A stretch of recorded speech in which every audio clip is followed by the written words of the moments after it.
saudara bersuka cita? Saudara, kalau hari ini kita mengikuti ibadah secara live streaming, kita percaya bahwa berkat Allah turun dan Dia hadir di dalam kehidupan kita.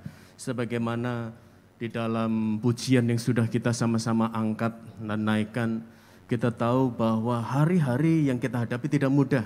Tetapi kekuatan yang baru dalam hadirat Tuhan membawa kita berjalan semakin lama semakin kuat dalam hadiratnya, menikmati kasih setia Tuhan, pemeliharaan Allah di tengah-tengah bayang-bayang kesuraman dunia ini. Dan hari ini kita mau sama-sama merenungkan kebenaran firman Allah.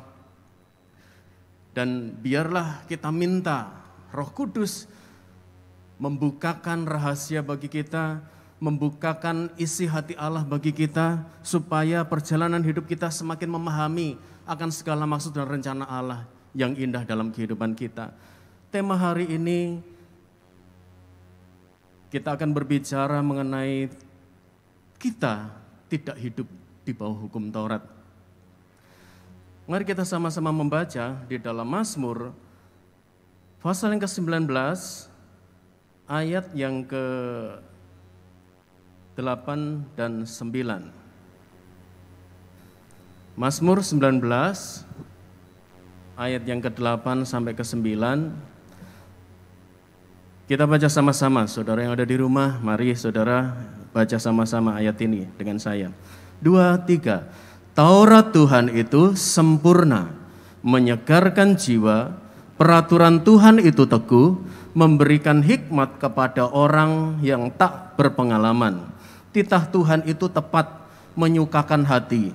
Perintah Tuhan itu murni, membuat mata bercahaya. Saudara, sebagaimana tema kita tidak hidup di bawah hukum Taurat. Tetapi di dalam Mazmur yang kita baca sekarang dikatakan Taurat Tuhan itu sempurna, benar. Ya. Tetapi kata menyegarkan jiwa, kemudian teguh, memberikan hikmat kepada orang tak berpengalaman, kita mungkin agak sedikit bingung memahami.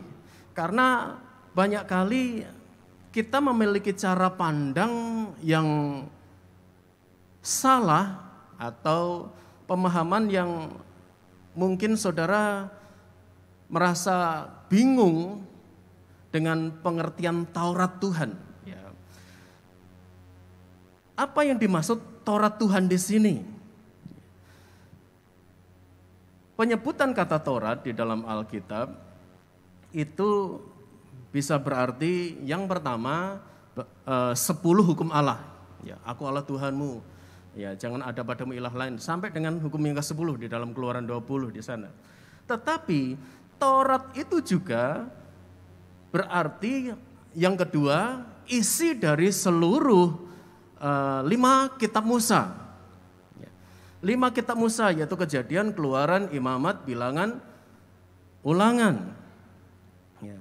Kemudian kata Taurat dalam pengertian yang ketiga itu artinya keseluruhan kitab dalam Perjanjian Lama. Kalau bagi kita generasi akhir zaman berarti keseluruhan kitab dalam Perjanjian Lama dan Perjanjian Baru. Nah, di dalam hukum Taurat sendiri memang kita tahu bahwa tidak ada satupun yang bisa menggenapi hukum Taurat. Tidak ada satupun yang bisa melakukan dengan sempurna. Karena ketika ada seseorang yang salah dari satu perintah, maka dinyatakan salah semuanya. Dan hukum Taurat diberikan sebagai penuntun sampai kepada kedatangan Yesus sebagai Mesias. Tetapi kondisi orang yang hidup di bawah hukum Taurat, mereka berada di bayang-bayang kutuk dan dosa. Karena apa? Karena justru dengan hukum Taurat orang jadi tahu tentang dosa. Nah, sekarang Taurat yang dimaksud di Mazmur 19 ini apa? Karena apa? Karena kita sendiri harus tahu bahwa di dalam hukum Taurat itu terbagi menjadi 3 bagian, saudara. Kalau tadi tentang pengertian kata Taurat yang dikatakan dalam Alkitab, sekarang hukum Taurat itu sendiri terbagi menjadi 3 bagian. Yang pertama hukum seremonial. Kemudian yang kedua ya, hukum moral. Yang ketiga hukum sipil. Ya. Nah, hukum seremonial ini berhubungan dengan tata cara atau upacara atau yang disebut dengan ceremonial law. Ya. Jadi hukum seremonial ini sesuatu yang berhubungan dengan upacara mempersembahkan korban binatang, harus tidak bercacat, kemudian cara penyembelihannya, cara menaruhnya di atas korban, ya. Sampai dengan berbicara tentang upacara-upacara keimaman. Ya. Nah, saudara kasih Tuhan, itu hukum seremonial. Kemudian hukum moral adalah Tuhan perintahkan jangan mencuri, jangan membunuh, jangan bersaksi dusta. Ya. Dan hukum-hukum yang lain. Kemudian hukum sipil ini tentang hukumannya. Seperti kalau ada anak durhaka kepada orang tua, maka dia harus dihukum mati. Hukuman matinya itu, saudara, dirajam dengan batu. Ya. Bagi mereka yang berbuat zina, kemudian mata ganti mata, gigi ganti gigi, ya, itu hukum sipilnya. Tetapi kita tahu bahwa di bawah bayang-bayang hukum Taurat, orang hidup dalam ketakutan, saudara. Sedangkan di ayat pokok kita menyegarkan jiwa. Nah, disinilah yang harus kita pahami bahwa sebagaimana Kristus datang menggenapkan hukum Taurat, maka di dalam Kolose pasal 2 ayat yang ke-13 sampai 14 di sana dikatakan, kamu juga meskipun dahulu mati oleh pelanggaranmu dan oleh karena tidak disunat secara lahiriah, ya, ini hukum seremonial, telah dihidupkan Allah bersama-sama dengan Dia sesudah Ia mengampuni segala pelanggaran kita dengan menghapuskan surat hutang yang oleh ketentuan-ketentuan hukum mendakwa dan mengancam kita, dan itu ditiadakannya dengan memakukannya pada kayu salib. Ya. Saudara, harus kita sadari bahwa Yesus datang bukan menghapus hukum Taurat, tetapi menggenapi hukum Taurat. Makanya dikatakan surat hutang itu dihapuskan dengan memakukannya di atas kayu salib. Nah, 3 bagian hukum Taurat ini mana yang sudah dihapuskan dalam arti digenapi oleh Tuhan? Sebenarnya seluruhannya sudah digenapi, tetapi ada hal-hal yang masih terus berjalan karena memang berhubungan dengan hukum-hukum kasih karunia itu sendiri. Ya. Hukum seremonial itu tidak lagi kita lakukan ketika kita hidup di bawah hukum kasih karunia Allah. Karena apa? Yesus sudah mati di atas kayu salib menggantikan korban itu. Saudara tidak datang ke gereja harus bawa binatang untuk disembelih. Ya. Tidak harus bawa korban lembu dan sebagainya. Ya, tata upacara yang harus saudara lakukan seperti yang dinyatakan atau diperintahkan dalam hukum Taurat. Nah, hukum seremonial ini ya dihapuskan. Dan juga hukum sipil atau judicial law itu juga dihapuskan. Tidak lagi ada rajam batu. Tidak ada lagi hukum mati. Ya. Karena apa? Yesus sudah menggenapkannya, menebusnya, mati di atas kayu salib.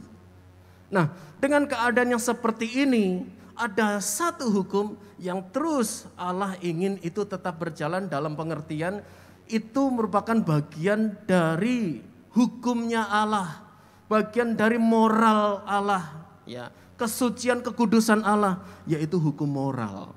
Di mana kita diperintahkan untuk hidup kudus. Jangan membunuh, jangan mencuri.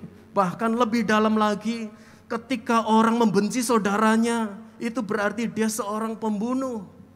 Bahasa itu untuk memperjelas bahwa sekalipun kita hidup di bawah kasih karunia Allah, Allah bukan berarti tidak menyatakan, tidak mendidik umatnya untuk hidup tunduk kepada hukum moral.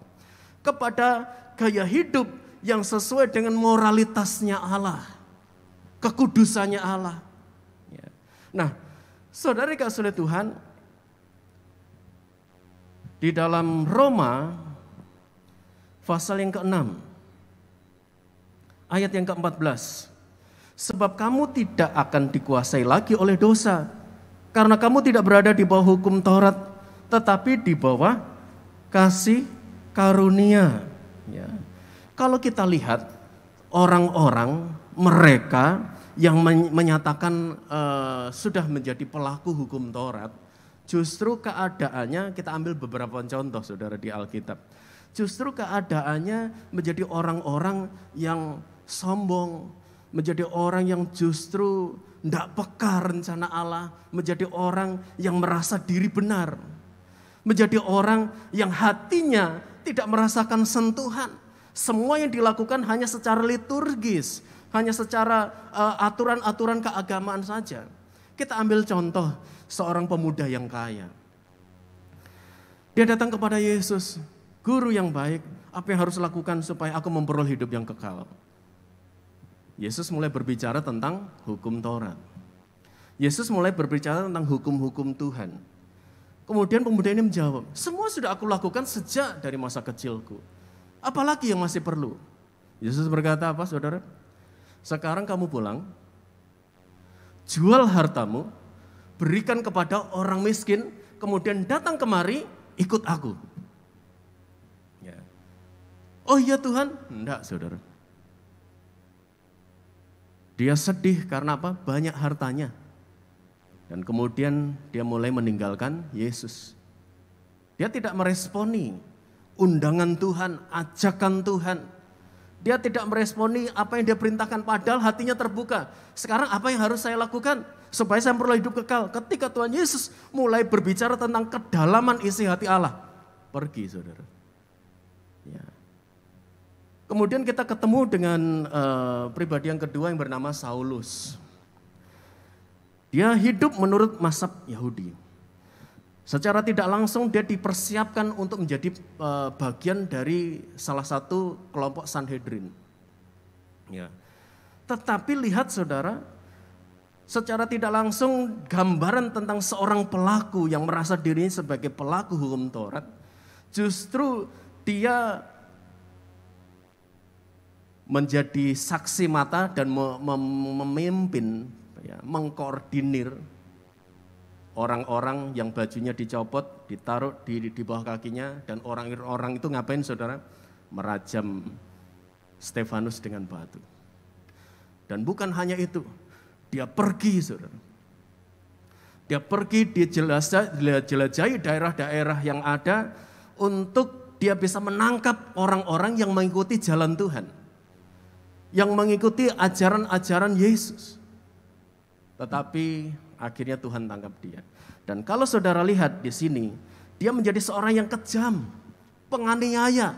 Walaupun dia merasa sudah bisa melakukan hukum Taurat, merasa sebagai pelaku hukum Taurat. Nah, kita ketemu juga di dalam Lukas 18, ayat yang ke-10 sampai 14. Ya. Lukas 18 ayat yang ke-10. Ada dua orang pergi ke bait Allah untuk berdoa. Yang seorang adalah Farisi dan yang lain pemungut cukai. Farisi ini berarti orang yang merasa sudah menjadi pelaku hukum Taurat, saudara.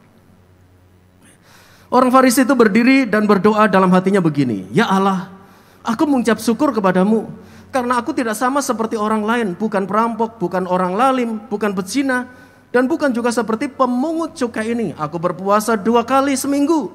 Aku memberikan 1/10 dari segala penghasilanku." Ya, sombong rohani, saudara.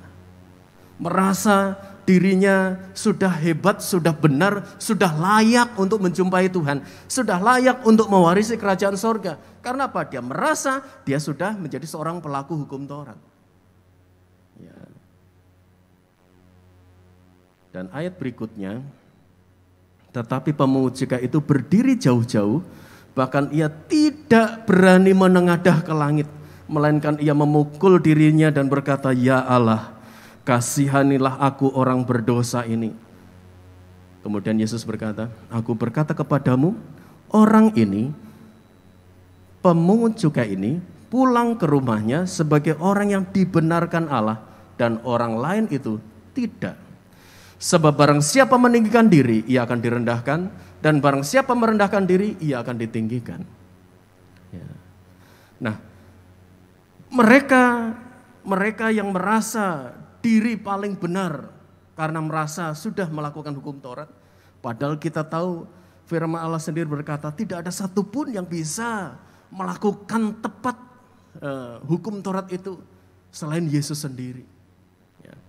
Tetapi mereka-mereka yang merasa sudah melakukan, merasa diri benar, merasa sudah bisa melakukan, mereka ini justru tidak dibentuk oleh hukum Taurat itu. Ya. Padahal berbicara tentang hukum Taurat, berbicara tentang firman, firman itu harusnya mengubahkan. Ya. Tetapi yang ada justru sombong, kejam, dan hidup menurut aturan-aturan yang ada tetapi tidak peduli, tidak punya belas kasihan. Sekarang kalau kita lihat Taurat Tuhan itu sempurna, menyegarkan jiwa. Kalau Taurat ini berbicara tentang 10 perintah Allah, menyegarkan jiwanya di mana, saudara? Jangan kamu membunuh, oh segar, gitu saudara. Jangan mencuri, segar, gitu saudara. Kita tahu bahwa kalau kita melihat kata Taurat ini sebagai tulisan yang kita pahami sebagai hukum Taurat, maka sebenarnya kita tidak bisa menemukan. Walaupun memang kata sempurna itu memang hukum Taurat juga hukum yang sempurna, makanya tidak ada yang bisa menggenapinya, hanya Yesus saja. Nah,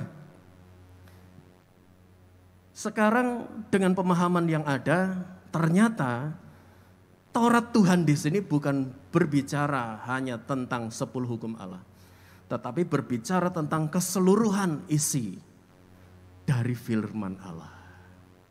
Karena firman Allah ini bukan hanya bersifat teguran, bukan hanya berisi tentang peringatan, berisi hukum-hukum, tetapi firman Allah juga berisi tentang sesuatu yang akan mengubah hidup kita, yang akan menyegarkan kita, di mana ketika ada dalam penindasan, ada dalam penderitaan, firman Allah hadir menghibur kita. Taurat Tuhan itu sempurna, menyegarkan jiwa. Setelah seharian kita beraktivitas, lelah, capek. Tetapi begitu kita pulang, kita bersihkan diri kita mandi. Setelah mandi apa saudara? Segar. Seperti itu pekerjaan firman. Ketika kita dalam kepenatan, ketika kita sedang dalam keadaan di mana suasana hati kita sedang tidak baik, ada pergumulan, ada tekanan, ada keadaan yang membuat kita berkata, mengapa seperti ini? Mau tidak saudara mengizinkan firman Allah menyegarkan kembali jiwa kita? Tapi bagaimana firman Allah menyegarkan jiwa kita? Izinkan firman Allah menyirami hidup kita. Menyiraminya bagaimana kalau kita tidak membaca firman Allah setiap hari? Kalau kita tidak mengizinkan firman Allah berkarya setiap hari dalam hidup kita, bagaimana setiap hari kita bisa mengalami kesegaran jiwa? Ya. Dan kita ketemu dengan hal-hal di mana firman Allah yang sempurna itu menyegarkan jiwa.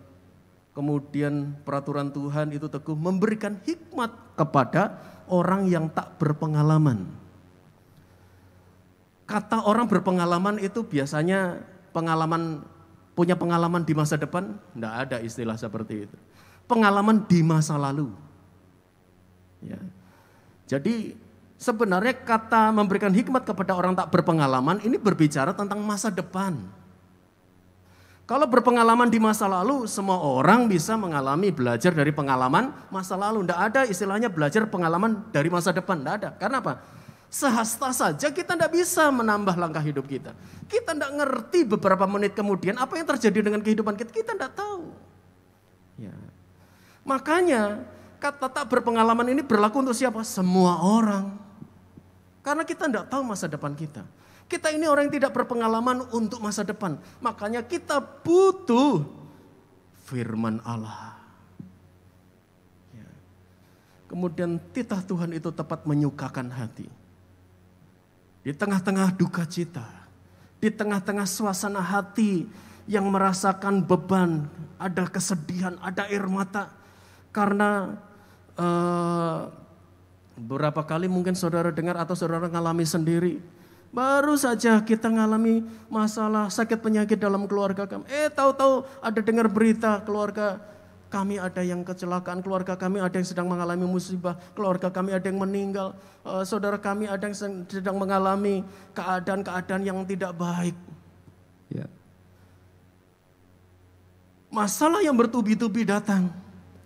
Tetapi di tengah situasi yang ada, firman Allah datang.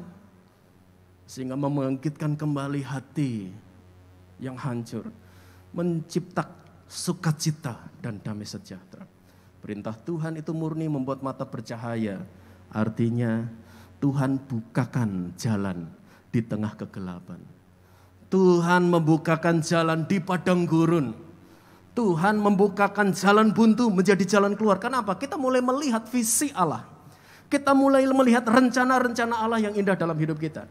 Jadi kata Taurat Tuhan ini berbicara tentang keseluruhan isi firman Allah di dalam kanonisasi Alkitab kita. Ya. Sekarang kesimpulan dari renungan kita adalah, kalau saudara baca di Mazmur 19 itu, mulai dari ayat yang pertama, saudara ketemu judul perikop, kemuliaan Tuhan dalam pekerjaan tangannya. Ini berbicara tentang kemuliaan Tuhan dalam semua ciptaan alamnya. Makanya langit menceritakan kemuliaan Tuhan, cakrawala memberitakan karyanya. Ya.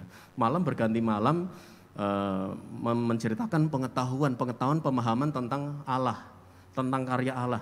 Jadi orang bisa memahami kemuliaan Allah dari ciptaannya. Mereka diam, bahkan di dalam ayat itu, ayat yang keempat, Mazmur 19 ayat yang keempat. Di situ dikatakan, tidak ada berita, tidak ada kata, suara mereka tidak terdengar. Ini karena alam, saudara ya. Tetapi gema mereka terpencar ke seluruh dunia dan perkataan mereka sampai ke ujung bumi. Karena apa? Keindahan alam, bagaimana alam ini bekerja, ya. Menceritakan kemuliaan Tuhan. Nah, sekarang kemudian di dalam ayat yang ke-8 sampai dengan ayat yang ke-10, firman Allah, Taurat Tuhan menceritakan kemuliaan Tuhan. Tadi alam ciptaan Tuhan menceritakan kemuliaan Tuhan, keagungan kemuliaan Tuhan, dan sekarang saudara di ayat 8 sampai 10 Alkitab, firman Allah, huruf-huruf yang mati ini menjadi huruf yang hidup karena ini firman Allah, menceritakan kemuliaan Allah. Sekarang perenungan bagi kita adalah saudara yang sudah ditebus oleh Tuhan, yang tidak lagi hidup di bawah hukum Taurat, yang hidup dalam hukum kasih karunia, di mana ketika kita melakukan pelanggaran kita tidak langsung dihukum mati saat itu. Ada kemurahan Tuhan, ada anugerah Tuhan. Saudara berbuat salah, saudara minta ampun, diampuni oleh Tuhan. Saudara diberi kesempatan untuk membenahi hidup saudara. Ya. Saudara menceritakan kemuliaan Tuhan enggak? Alam saja menceritakan kemuliaan Tuhan. Firman Allah menceritakan kemuliaan Tuhan. Kalau kita memiliki firman Allah menjadi bagian hidup kita, yang menyirami, yang menyukakan hati kita, yang membuat kita yang tak berpengalaman tentang masa depan menjadi mengerti karena diberi hikmat. Sekarang saudara menceritakan kemuliaan Tuhan enggak? Harusnya bagi kita yang hidup di bawah hukum kasih karunia, itu kesempatan yang baik. Saya sudah dimerdekakan oleh Tuhan, saya sudah diselamatkan oleh Tuhan. Kalau saya tidak bertemu dengan Yesus, kalau saya tidak menjadikan Dia sebagai Tuhan dan Juru Selamat, saya tidak mungkin ada seperti sekarang ini. Saya hidup, saya ada, saya bergerak, apa yang saya kerjakan diberkati, itu karena Tuhan yang bekerja. Bukankah dengan kita menceritakan kemuliaan Tuhan, maka kita sudah menjadi pemberita kemuliaan Tuhan. Alam saja bisa bercerita, firman Allah bercerita. Kalau firman Allah ada dalam hidup kita, berarti kita bisa menceritakan kemuliaan Tuhan. Nah, di dalam 2 Timotius pasal 3 ayat yang ke-16, di situ kita tidak usah baca. Tapi di situ dikatakan firman Allah bermanfaat ya, untuk mengubahkan kehidupan seseorang, ya, untuk memperbaiki kelakuan, untuk mendidik orang dalam kebenaran, ya, untuk membuat orang menyadari kesalahannya. Karena apa? Karena seperti itu hukum Taurat Tuhan, hukum Allah, hukum firman Allah. Firman Allah ini mengubahkan. Tetapi kalau orang hanya berpatokan kepada hukum Taurat saja, ya, tidak mengubahkan, malah jadi sombong. Karena apa? Karena hukum itu, ya, walaupun sempurna, sebenarnya hanya penuntun supaya orang ketemu dengan kasih Allah, hatinya dilawat oleh Allah, pribadi Kristus ada dalam hidupnya sehingga dia bisa mengasihi. Jadi tindakannya di dalam melakukan hukum-hukum Allah bukan karena lahiriah lagi, tetapi benar-benar muncul dari dalam hati sebagai karya Kristus. Dulu orang yang hidup di bawah hukum Taurat, mereka tidak bisa masuk ke ruang Maha Kudus. Tetapi lihat ketika Tuhan sudah menggenapi, tirai bait Allah terbelah menjadi dua. Sehingga kita punya keberanian, kita punya kesempatan untuk berjumpa dengan Allah dalam hadiratnya. Dulu pakai pengantara, sekarang kita bisa menghadap langsung. Sekarang kita bisa berkata, Yesus, dan hadirat Allah turun melawat hidup kita. Tidak ada alasan untuk kita tidak menceritakan kemuliaan Tuhan. Tidak ada alasan untuk kita berkata, bagaimana saya harus bercerita, bagaimana saya harus bersaksi. Ceritakan aja pengalaman hidup saudara sehari-hari berjalan bersama dengan Tuhan. Itu sudah suatu kesaksian di mana saudara menceritakan kemuliaan Tuhan. Ya. Saudara dikasih oleh Tuhan, Allah membawa kehidupan kita untuk mengalami perjalanan yang indah bersama dengan Tuhan. Firman Allah yang datang kepada kita mengubahkan hidup kita. Tetapi juga firman Allah itu akan berkarya menjadi jawaban hidup kita. Dia menyegarkan jiwa kita. Dia memberi hikmat kepada kita. Dia menyukakan hati kita. Dia membuat mata kita bercahaya mengerti segala jalan-jalan Tuhan. Karena itu bersyukur saudara. Selama masih ada kesempatan, pakai kesempatan ini sebaik-baiknya untuk kita menceritakan kemuliaan Tuhan.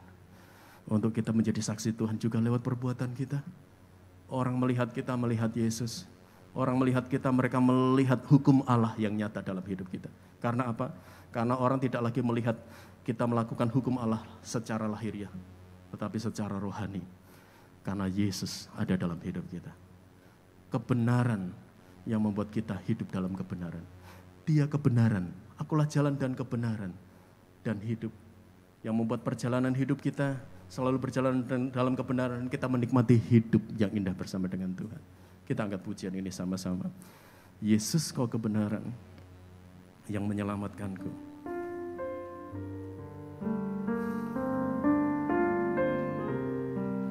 Amin Yesus.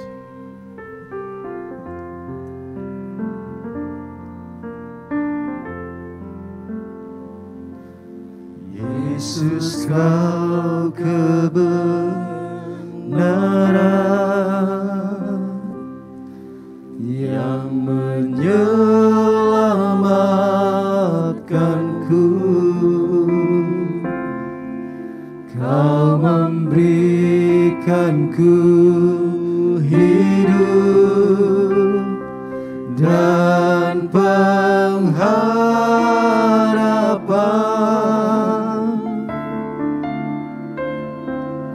Ku ikut kehendak-Mu, ku perlu anugerah-Mu, ku nyatakan janjiku kepadamu.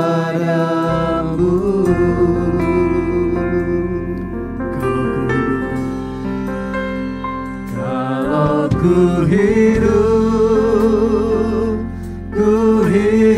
bagimu, hatiku tetap menyembah-Mu. Dunia tak bisa menjauhkanku dari kasih-Mu.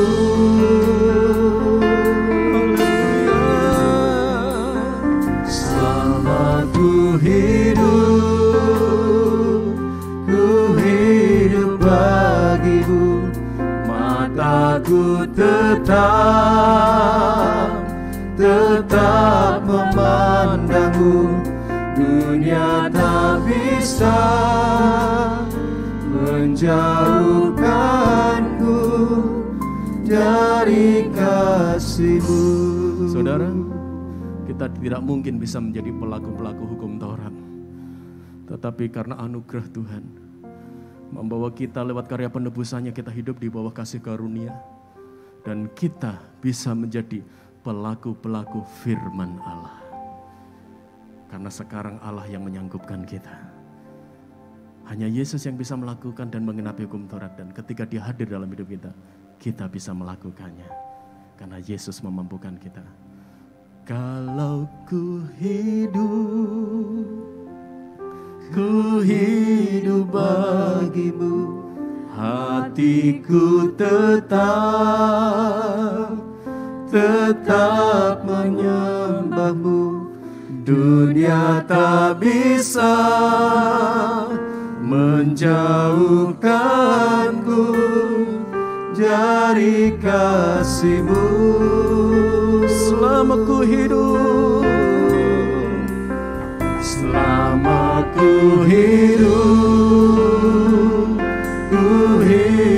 bagimu. Mataku tetap memandangmu. Dunia tak bisa menjauhkanku dari kasih-Mu.